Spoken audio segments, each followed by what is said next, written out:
उदयपुर का एक छोटा सा गांव कभी अपनी खुशहाली और समोसों की खुशबू के लिए मशहूर था।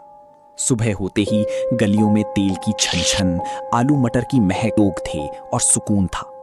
लेकिन एक दिन सब बदल गया। अचानक सारे समोसे वाले ठेले बंद हो गए। रात होते ही गांव में डर का सन्नाटा छा जाता।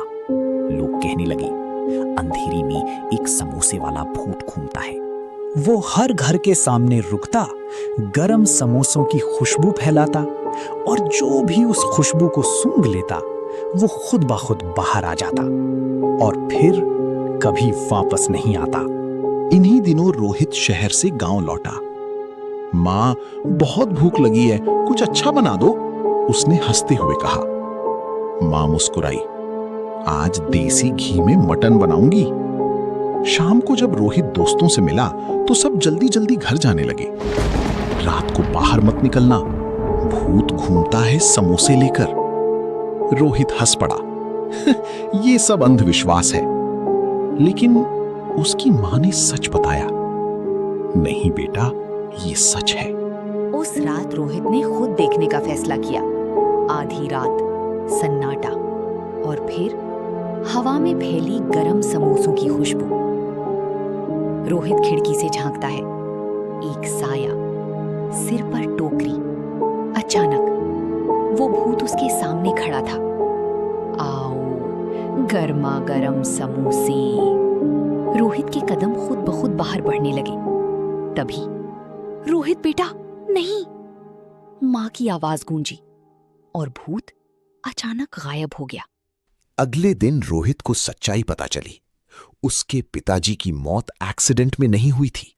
उन्हें गांव के सेठ ने जिंदा जला दिया था, उनके समोसे के ठेले के साथ। और सबसे बड़ा दर्द, पूरा गांव देखता रहा लेकिन किसी ने बचाया नहीं। रोहित का खून खौल उठा। मैं बदला लूंगा। तभी मां ने कहा, जो भूत तुमने देखा वो तुम्हारे पिताजी ही है। उस रात रोहित और उसकी मां ने रतन यानी पिताजी को बुलाया। समोसों की खुशबू फैली और भूत सामने आ गया। लेकिन इस बार वो डरावना नहीं, एक पिता था। रोहित बोला, पिताजी, मेरी एक शर्त है, गांव वालों को माफ कर दीजिए, सिर्फ असली कातिल को सजा दीजिए। कुछ पल की खामोशी, फिर रतन ने सिर हिला दिया। ठीक है बेटा। रोहित ने सेठ को बाहर बुलाया। तुम्हारा सच सबके सामने लाऊंगा। सेठ बाहर आया, लेकिन सामने खड़ा था रतन का भूत। सेठ कांप उठा। तुम? हां, और अब तुम्हारी बारी है। अगले ही पल रतन उसे उठाकर अंधेरे जंगल में ले गया, जहां उसका इंतजार कर रहा था।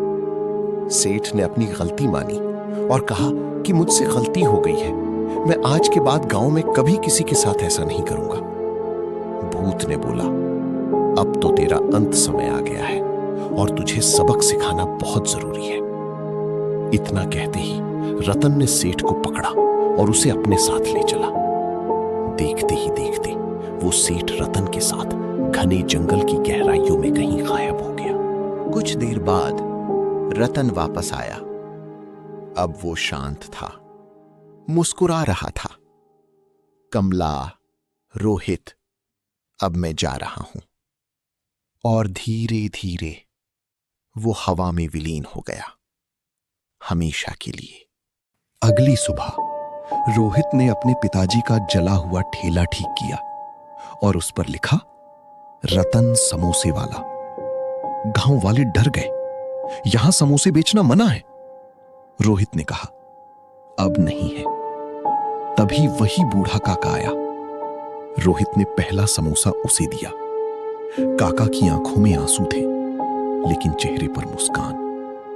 और सालों बाद गांव में फिर से गूंज उठी गर्मा गर्म समोसों की खुशबू।